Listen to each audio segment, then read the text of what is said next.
Lada nakaliang persya balai lam du Dr. Mukul Sangma katmu banwanra kamat u Dewiong hapo ka Dorbar mang tengka ka bansalong ka sau tarik mentau benai kani kamat ka Khluid bha Hakine ki Sngi kala ban Shah Theh Umpjah Biang sasisin namar banakaliang menteri rangba ulakran Shah ba onamla banyatai kanu kamat kabalong sub judice hapo ka ying Dorbar.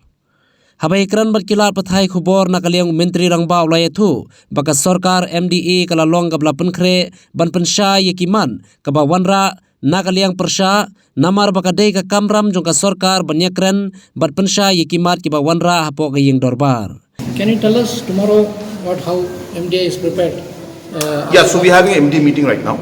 So I'm going for that. As a pre-runner, what are the how are you going to tackle the opposition? No, we are prepared from our side, and as we always do, we always do our homework in detail, and whatever the issues are there that the opposition would like to raise and issues concerning the public in general.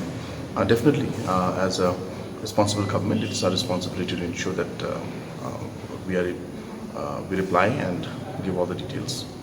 Two major issues are coming up: water issue and coal. Yeah. So, what will be the stand of the government on these two? Yeah, whatever issues come up, we'll discuss it. We have no problem. Except issues that are sub judice, of course. If there's a sub judice matter, then we can't obviously take it up. So the coal issue will not be allowed to be discussed? Whatever the sub judice issues are there, that I don't know. I mean, it would be incorrect for me to say anything now on that also, because it is sub judice as of now.